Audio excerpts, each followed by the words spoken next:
नमस्कार, मैं हूं स्नेहा विश्वास और आप देख रहे हैं मैक्स एकेडमी का एक जानकारीपूर्ण सेशन। आज हम बात करने जा रहे हैं एक ऐसे विषय पर जो हर कर्मचारी के भविष्य और सुरक्षा से जुड़ा हुआ है। प्रोविडेंट फंड इन इंडिया यानी भारत में भविष्य निधि। क्या आपको पता है कि आपकी सैलरी से कटने वाला पीएफ केवल कटौती नहीं बल्कि आपके आने वाले भविष्य सुरक्षित करने का एक मजबूत जरिया है। इस वीडियो में हम समझेंगे पीएफ का पूरा सिस्टम, इसके फायदे, नियम, योगदान की प्रक्रिया और वह सब कुछ जो हर एक वर्किंग प्रोफेशनल को जानना चाहिए। तो वीडियो के अंत तक जरूर जुड़े रहें और अगर आपको वीडियो पसंद आता है तो लाइक, कमेंट, सब्सक्राइब करना बिल्कुल ना भूलें। तो चलिए शुरू करते हैं प्रोविडेंट फंड इन इंडिया के सफर को आसान और सरल भाषा में समझते हैं। फंड इन इंडिया, हम लोग नेक्स्ट स्लाइड की तरफ आगे बढ़ रहे हैं। पहले हम लोग समझते हैं कि प्रोविडेंट फंड होता क्या है। तो इसके बारे में मैं बताना चाहती हूँ। यह एक ऐसी योजना है जो कर्मचारियों यानी एम्प्लॉयज को उनके भविष्य के लिए आर्थिक सुरक्षा प्रदान करती है। ठीक है, इसमें योगदान के नियम और इससे मिलने वाले लाभ को हम लोग पहले समझते हैं। कैसे क्या होता है इसके बारे में मैं डिस्क्राइब कर रही हूँ आपको। यह एक सरकारी बचत योजना है जो खास तौर पर कर्मचारियों के लिए यानी एम्प्लॉयज के लिए बनाई गई है। इसका उद्देश्य है ये है कि कर्मचारी अपनी नौकरी के दौरान यानी अपनी सर्विस के दौरान धीरे धीरे पैसा जमा कर सके ताकि रिटायरमेंट के समय उनके पास एक अच्छी बचत और अच्छी सेविंग हो। यह योजना कर्मचारी भविष्य निधि यानी employees provident fund and miscellaneous provision act 1952 के अंतर्गत रखी गई थी। इसका उद्देश्य क्या है? इसका उद्देश्य है रिटायरमेंट के बाद की जिंदगी और किसी भी आर्थिक आपात स्थिति में बचत से हम लोग इसको हेल्प कर सकते हैं, उसका प्रोटेक्शन हम लोग पा सकते हैं। तो इसका मेन ऑब्जेक्टिव प्रोविडेंट फंड का सैलरीड एम्प्लॉयज के लिए ये चीज होता है, यानी रिटायरमेंट के बाद की जिंदगी और किसी भी आर्थिक आपात स्थिति के लिए बचत की आदत को बढ़ावा देना। अब हम लोग नेक्स्ट स्लाइड की तरफ आगे बढ़ रहे हैं। की प्लेयर्स, यानी इसमें की प्लेयर्स क्या क्या होते हैं। फर्स्ट है ईपीएफओ, जिसका फुल फॉर्म है एम्प्लॉयज प्रोविडेंट फंड ऑर्गेनाइजेशन। यह केंद्र सरकार की एक संस्था है जो पूरे पीएफ सिस्टम को संभालती है और नियंत्रित करती है। यह पीएफ खातों की निगरानी करती है, इंटरेस्ट रेट को जोड़ती है और क्लेम प्रोसेस जैसे काम करती है। सेकंड, एम्प्लॉयर यानी नियोक्ता, यानी कंपनी या संस्था जहां कर्मचारी एम्प्लॉइज काम करता है। एम्प्लॉय जो होता है वो एम्प्लॉयर जो होता है वो एम्प्लॉय की ओर से पीएफ में हर महीने कंट्रीब्यूशन करता है और उसे ईपीएफओ में डिपॉजिट करता है, जमा करता है। थर्ड, एम्प्लॉय यानी कर्मचारी, यानी काम करने वाला हर व्यक्ति उसकी सैलरी से हर महीने पीएफ में तय हिस्सा जो कि 12% होता है अनिवार्य रूप से कटता है और पीएफ खाते में जमा होता है यानी जमा करता है। उसके एम्प्लॉयर जो होता है, जिस ऑर्गेनाइजेशन में जो काम करता है, उस ऑर्गेनाइजेशन के जो पर्टिकुलर एम्प्लॉयर होते हैं वो हर महीने एकदम नियमबद्ध रूप से उसके जो ईपीएफओ खाते में, पीएफ खाते में वो कंट्रीब्यूशन जमा करते हैं। भविष्य निधि कब लागू होती है, मतलब कहाँ कहाँ पे ये एप्लीकेबल होती है, उसके बारे में मैं बताना चाहूंगी। मैंडेटरी फॉर, अनिवार्य रूप से पीएफ लागू होती है उन कंपनियों में जहां पर 20 या उससे अधिक कर्मचारी काम करते हैं और उन कर्मचारियों पर जिनकी मासिक salary, basic salary plus DA जो होती है वो 15,000 या उससे कम होती है। और ऑप्शनल किन किन लोगों के लिए होती है? ऑप्शनल जो होती है जिन एम्प्लॉयज की सैलरी 15,000 से ज्यादा होती है वो चाहे तो पीएफ में योगदान कर सकते हैं, ये उनके कंसेंट से होता है, उनकी सहमति से होता है, ये ऑप्शनल होता है। और सेकंड, जिन कंपनियों में 20 से कम कर्मचारी होते हैं, 20 से कम एम्प्लॉयज होते हैं, वह स्वेच्छा से ईपीएफओ रजिस्ट्रेशन करवा सकती है और पीएफ जो स्कीम है वो लागू करवा सकती है अपनी कंपनी में। अभी हम लोग नेक्स्ट स्लाइड की तरफ आगे बढ़ रहे हैं। ईपीएफ यानी कर्मचारी भविष्य निधि योजना। ईपीएफ सबसे आम भविष्य निधि योजना है जो प्राइवेट सेक्टर यानी निजी कंपनियों में काम करने वाले वेतनभोगी कर्मचारियों के लिए होती है। इसमें एम्प्लॉयर और एम्प्लॉय दोनों बेसिक सैलरी प्लस डीए का 12% 12% कंट्रीब्यूट करते हैं। एम्प्लॉयर के दिए गए 12% में से 8.33% का जो कंट्रीब्यूशन होता है वो ईपीएस यानी कर्मचारी पेंशन योजना में जाता है, जिससे एम्प्लॉयज को रिटायरमेंट के बाद पेंशन मिलती है। अभी हम लोग समझते हैं व्हाट इज यूएएन। यूएएन क्या है? यूएएन होता है यूनिवर्सल अकाउंट नंबर। यूएएन 12 अंकों की संख्या होती है जिसे ईपीएफओ यानी कर्मचारी भविष्य निधि संगठन द्वारा कर्मचारियों को दिया जाता है। ये नंबर आपके सभी पीएफ खातों को जोड़ता है, चाहे आपने कितनी भी कंपनियों में काम किया हो। यूएन की मदद से आप क्या क्या कर सकते हो? आप ऑनलाइन ट्रांसफर कर सकते हो, ऑनलाइन पीएफ ट्रांसफर कर सकते हो जब आप जॉब स्विच करते हो। पीएफ की जो राशि होती है उसको आप विथड्रॉ कर सकते हो। एसएमएस और ईमेल से आप अपडेट पा सकते हो। और आपका फोर्थ जो है वो पीएफ बैलेंस यानी जो शेष राशि होती है उसको उसकी भी जानकारी आप प्राप्त कर सकते हो। एक बात हमेशा याद रखिए, मैं सारे एम्प्लॉयज को जो अभी वर्किंग प्रोफेशनल में है मैं वो बोलना चाहती हूँ, यूएन नंबर जो होता है वो पूरी नौकरी के दौरान एक ही रहता है। यानी नौकरी के बदलने पर भी ये नंबर नहीं बदलता। ये हमेशा आपके पूरे प्रोफेशनल इंटायर प्रोफेशनल जर्नी में ये सेम ही रहता है। यूएन नंबर यानी यूनिवर्सल अकाउंट नंबर, ये कभी नहीं बदलता। अभी हम लोग कंट्रीब्यूशन स्ट्रक्चर को एग्जाम्पल के थ्रू समझते हैं कि कंट्रीब्यूशन का जो स्ट्रक्चर है वो कैसे होता है। इसमें सपोज कीजिए अगर किसी एम्प्लॉय की जो बेसिक सैलरी है वो 15,000 रुपीज है, 15,000 रुपए है, तो उसमें पीएफ में उसका योगदान कैसे होगा? देखिए यहाँ पे मैंने टेबल के थ्रू 3 कॉलम बनाए हैं। पहला है कंट्रीब्यूशन, दूसरा है employ and third one is employer. ठीक है, अगर मान लीजिए किसी एम्प्लॉय की जो बेसिक सैलरी 15,000 हो रही है तो 12%, जैसे कि मैंने बोला बेसिक का 12% होता है, तो एम्प्लॉय का हुआ 1,800 रुपए यानी 1,800 और एम्प्लॉय का 550।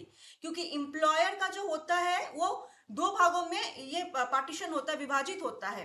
पहला जो जाता है योगदान कंट्रीब्यूशन वो ईपीएफ में जाता है और सेकंड कंट्रीब्यूशन जो जाता है वो ईपीएस में जाता है। ठीक है, तो एम्प्लॉय का हुआ 1,800 और एम्प्लॉयर का पीएफ ईपीएफ में जाता है 550 और ईपीएस यानी पेंशन खाते में जाता है 1,250 यानी 1,250। यानी टोटल जो मंथली कंट्रीब्यूशन होता है एम्प्लॉय और एम्प्लॉयर दोनों का होता है 1,800। क्योंकि आप 550 और 1,250 को आप जोड़ते हो तो 1,800 आपका होता है। यानी टोटल जो मंथली कंट्रीब्यूशन होता है एम्प्लॉय एंड एम्प्लॉयर बोथ 1,800। यानी एम्प्लॉयर कुल 1,800 देता है जिसमें से 1,250 ईपीएस यानी कर्मचारी पेंशन योजना में जमा होता है और बाकी 550 ईपीएफ में जाता है। प्रोविडेंट फंड के बेनिफिट्स के बारे में मैं आपको बताना चाहती हूँ। पहला जो बेनिफिट है रिटायरमेंट के लिए एक सेविंग है जिस पर हम लोग को इंटरेस्ट भी मिलता है। सेकेंड है इनकम टैक्स पे छूट। कौन से धारा के अंतर्गत? 80C के अंतर्गत इनकम टैक्स में छूट। थर्ड जो सबसे मेजर जो बेनिफिट है, आप इसको आपातकालीन जरूरतों में यानी अगर आपको घर खरीदना हुआ, शादी हुई, कोई ट्रीटमेंट वगैरह हुआ, उसके लिए आप लोन और पार्शियल आप विथड्रॉ भी कर सकते हो। ये भी बेनिफिट्स प्रोविडेंट फंड में है। फोर्थ है pension through EPS after retirement, यानी रिटायरमेंट के बाद ईपीएस यानी पेंशन योजना के जरिए पेंशन भी मिलती है। And security through life insurance under EDLI scheme यानी employ deposit link insurance scheme के अंतर्गत जीवन बीमा का इसमें आपको लाभ भी मिलता है। इंटरेस्ट रेट ऑन पीएफ यानी पीएफ पर ब्याज दर। पीएफ पर जो ब्याज दर होता है वो ईपीएफओ द्वारा हर साल अनाउंस्ड होता है, यानी अनाउंस्ड ईयरली बाय ईपीएफओ, यानी पीएफ पर हर साल ईपीएफओ द्वारा ब्याज दर घोषित की जाती है। फॉर एग्जाम्पल अभी वित्त वर्ष 2024 और 2025 में जो ब्याज दर है वो 8.25% है। And third the most important thing, अगर पीएफ की राशि 5 साल नौकरी करने के बाद निकाली जाए तो उस पर कोई टैक्स नहीं लगता है, यानी interest is tax free if withdrawn after 5 years of service. PF withdrawal के कुछ रूल्स होते हैं, उस रूल्स के बारे में मैं बताना चाहती हूँ। फर्स्ट है पार्शियल विथड्रॉल, यानी आंशिक रूप से अगर आप उसको विथड्रॉ करते हैं, यानी आप शिक्षा के लिए, एडुकेशन के लिए, शादी के लिए, होम लोन के लिए, किसी बीमारी के तहत अगर आप पार्शियल विथड्रॉ करते हैं, यानी आप इसको विथड्रॉ कर सकते हैं बट उसकी भी कुछ कंडीशन और कुछ लिमिटेशंस होती हैं, तभी आप उसको पार्शियली विथड्रॉ कर पाते हो। फुल विथड्रॉल आप कब कर पाते हो? रिटायरमेंट पर, या अगर मान लीजिए आपने नौकरी छोड़ दिया है, आप अनएम्प्लॉयमेंट हो लास्ट 2 महीने से, तो उस सिचुएशन में भी आप फुल विथड्रॉ पीएफ से कर सकते हो। ऑनलाइन विथड्रॉल प्रोसेस, इसमें आप विथड्रॉल प्रोसेस के बारे में बोलना चाहूंगी। ऑनलाइन आप कैसे विथड्रॉ कर सकते हो। पहला बात है यूएन एक्टिवेट होना चाहिए, इसको आपको ध्यान रखना है कि योर यूएन इज एक्टिवेटेड। और केवाईसी अपडेट होना चाहिए। केवाईसी यानी आधार कार्ड और पैन कार्ड जरूर रूप से अपडेट हो। और उसके बाद आपको ईपीएफओ पोर्टल पे लॉगिन करके पीएफ निकालने का जो फॉर्म होता है, क्लेम फॉर्म, उसको भरना होता है। और इसकी तरह इस प्रोसेस को फॉलो करके आप पीएफ से अपना पैसा विथड्रॉ कर सकते हो। पीएफ ट्रांसफर की प्रक्रिया यानी पीएफ ट्रांसफर प्रोसेस, यानी जब आप नौकरी बदलते हैं तो आपका पीएफ खाता नई कंपनी में फिर से नहीं खुलता, बल्कि पुराना जो खाता होता है पीएफ का, जो पीएफ होता है वो नए खाते से जुड़ जाता है। पीएफ ट्रांसफर करने के लिए आप यूएन का इस्तेमाल कर ऑनलाइन फॉर्म 13 भी आप भर सकते हो, जिसमें आप पुराने अपने जो भी कंट्रीब्यूशन है वो यूएन के तहत आप देख सकते हो। यानी all past contribution are reflected under your UN, यानी यूएन के अंडर आपके जितने भी पास्ट कंट्रीब्यूशन है वो रिफ्लेक्ट होते हैं। आप उसको ट्रैक कर सकते हो, आप उसको देख सकते हो। यानी यूएन तो आपका सेम रहता है, बस ये ट्रांसफर होता है। When you change your job, PF doesn't reset, it transfer, मतलब पीएफ जो होता है वो ट्रांसफर होता है। टैक्स बेनिफिट क्या क्या है इसमें, मैं वो आपको बताना चाहती हूँ। एम्प्लॉय का जो कंट्रीब्यूशन होता है वो धारा 80C के तहत 1.5 लाख तक का जो होता है वो टैक्स का जो होता है वो टैक्स का आपका छूट मिलता है। दूसरा है एम्प्लॉयर कंट्रीब्यूशन, अगर 12% तक का योगदान किया जाए तो वो टैक्स फ्री होता है, नॉट टैक्सेबल अप टू 12%।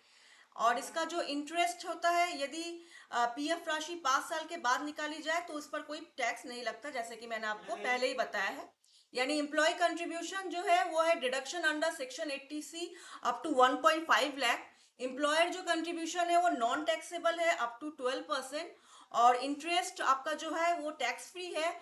अगर आपका सर्विस 5 साल के बाद अगर निकाला जाए तो उस पर कोई टैक्स नहीं लगता है। अगर 5 साल के अंदर निकाला जाता है काम करते हुए, सर्विस में रहते हुए, तब वो टैक्सेबल हो जाता है। अभी डिजिटल सर्विस बाय ईपीएफओ, यानी ईपीएफओ द्वारा डिजिटल क्या क्या सेवाएं हैं। पहला है कि आप ईपीएफओ पोर्टल में जाके अपनी सुविधा को देख सकते हैं, नए नए अपडेट नोटिफिकेशन आप पोर्टल से प्राप्त कर सकते हैं।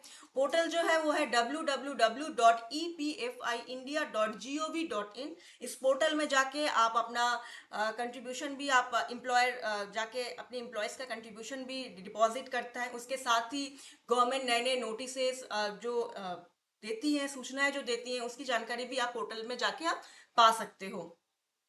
सेकेंड है मोबाइल में भी आप एक्सेस कर सकते हो। उमंग ऐप होता है, उसको इंस्टॉल करना होता है प्ले स्टोर से। तो आप मोबाइल में भी आप अपने पीएफ का जो भी ट्रैक करना रहता है तो आप वो उमंग ऐप के थ्रू आप कर सकते हो। और एसएमएस, ईमेल अलर्ट, यूएन से जुड़े हर अपडेट आपको मिलते रहते हैं। और ई नॉमिनेशन ऑनलाइन पीएफ क्लेम के लिए भी जरूरी होता है। एम्प्लॉयज डूज एंड डोंट्स, यानी एम्प्लॉय को क्या करना चाहिए और क्या नहीं करना चाहिए। यूएन को एक्टिव रखें और अपना केवाईसी हमेशा अपडेट करते रहे।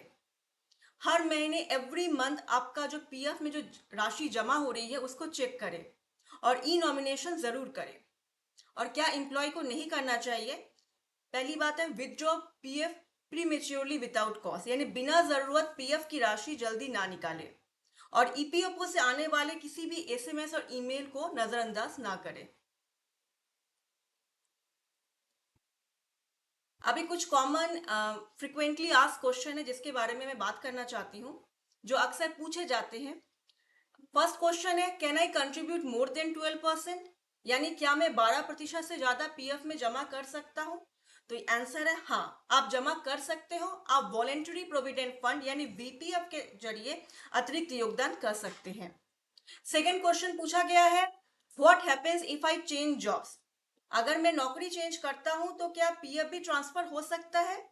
तो हाँ, यूएन की मदद से पीएफ ट्रांसफर किया जा सकता है। नया खाता खोलने की कोई जरूरत नहीं है। जैसे कि मैंने पहले ही आपको बोला है, जब आप जॉब स्विच करते हो तो पीएफ का जो खाता होता है वो ट्रांसफर हो जाता है। इसमें नया से आपको फिर से खोलने की जरूरत नहीं होती है। जैसे जैसे आप कंपनी चेंज करते जाते हो, आपका जो पीएफ अकाउंट है वो ट्रांसफर होता जाता है।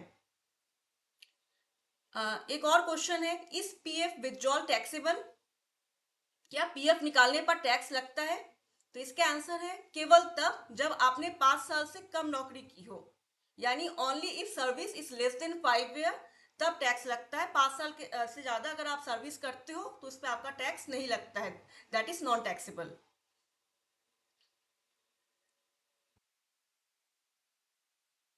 इसका कंक्लूजन है, पीएफ का समरी जो है, ये PF is a powerful saving tool for long term financial security. यानी पीएफ जो होता है वो है दीर्घकालिक वित्तीय सुरक्षा के लिए एक सशक्त बचत योजना। यह योजना रिटायरमेंट प्लानिंग, बीमा और टैक्स छूट तीनों को जोड़ती है। कर्मचारियों को चाहिए, एम्प्लॉयज को चाहिए, वो पीएफ खाते की निगरानी करे और समय समय पे इसको अपडेट करते रहे। तो दोस्तों, आज हमने विस्तार से जाना कि प्रोविडेंट फंड यानी पीएफ क्या होता है और ये हमारे वेतन से कैसे जुड़ा है।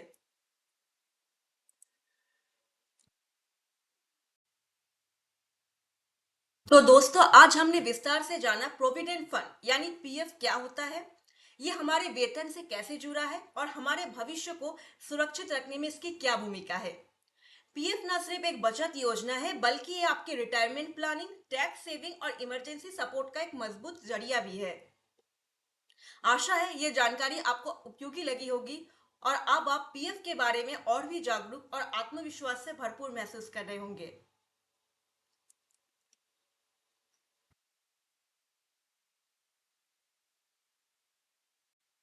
और इसी के साथ ही मैं अपना प्रेजेंटेशन यहीं पे खत्म कर रही हूँ और आशा करती हूँ कि आपको ये कंटेंट फ्रूटफुल लगा होगा। तो प्लीज लाइक, कमेंट, सब्सक्राइब और शेयर कीजिए। उसके साथ ही अगर आपके पास कोई अदर सुझाव है, सजेशन है, तो प्लीज कमेंट बॉक्स में आप ड्रॉप कीजिए और ज़्यादा से ज़्यादा हमारे वीडियो को शेयर कीजिए, क्योंकि बोला जाता है कि जानकारी जितनी ज़्यादा स्प्रेड की जाती है, जागरूकता भी उतनी ही ज़्यादा बढ़ती है। तो please like, comment, share and subscribe. तो इस तरह से आज मैं अपने वीडियो का समापन यहीं पे करती हूँ और फिर नेक्स्ट डे मैं दूसरे टॉपिक के साथ आपके इस चैनल मैथ्स एकेडमी में फिर से आती हूँ। मैं स्नेहा विश्वास। तब तक के लिए नमस्कार।